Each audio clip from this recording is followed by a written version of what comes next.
Welcome to Beast Ride. I'm going to show you how to clean an electric stovetop or deep clean it.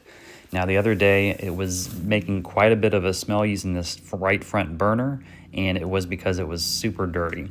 Now all you do is you actually pull these heating elements out. You may not know that these just pop on out, and you can actually clean those, and obviously we'll clean the items underneath, and I will show you how to do that. So we just put these aside, and obviously you want to make sure the stove is off, and just look how dirty this drip pan is.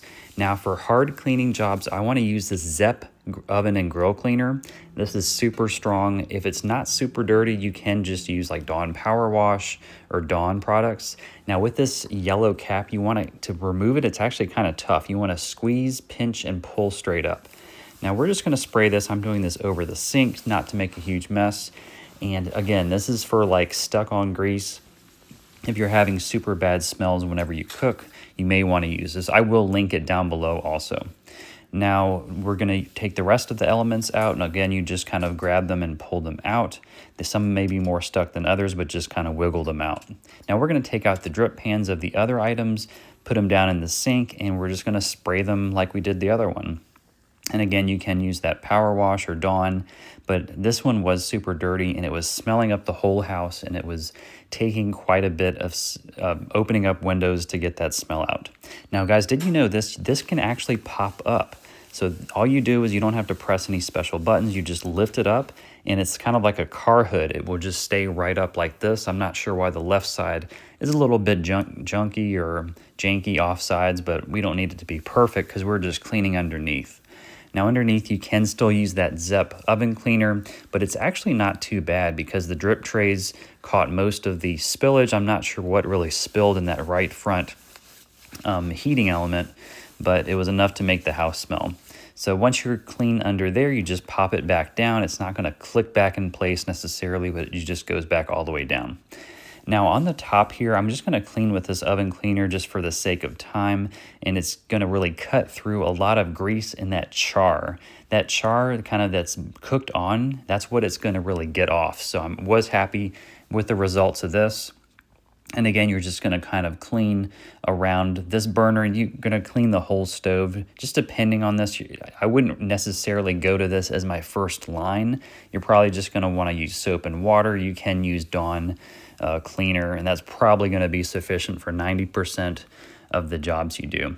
So I'm just going to clean with this, and then I'm going to take a wet rag and just clean over it to get up the kind of remnants and to go around the rest of the top of the stove like this. And it does help having the drip trays out because you're going to be able to get to all these areas without having to mess with the heating elements.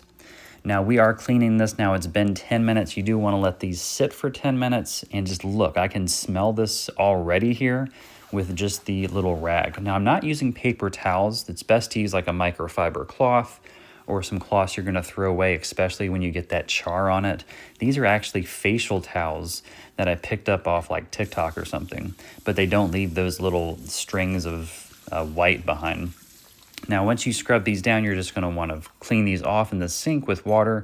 One little trick, if you have them super dirty, is you can actually put them in a trash bag and let them sit for 10 minutes, and that's going to hold that moisture inside and keep that cleaner on the drip trays.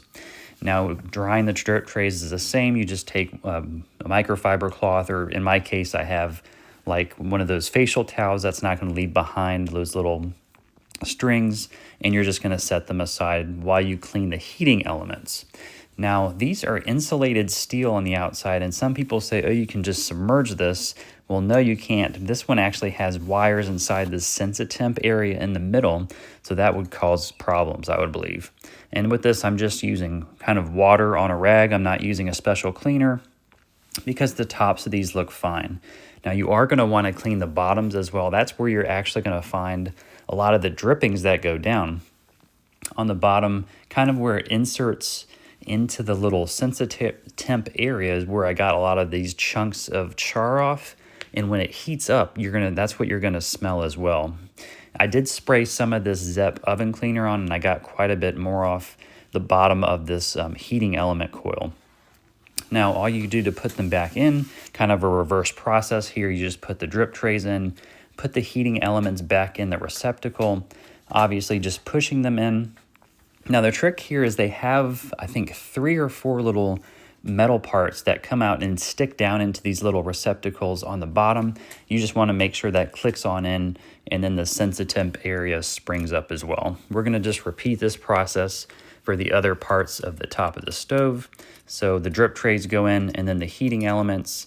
And this one you can see a little bit better where the heating element goes into that receptacle. You push it in, and then you just push the whole heating element down. So, and you can test it out as well, obviously. Make sure you're getting heat on the heating elements. I am going to include this down in the description. This is that Zepp oven cleaner, and I hope this helped.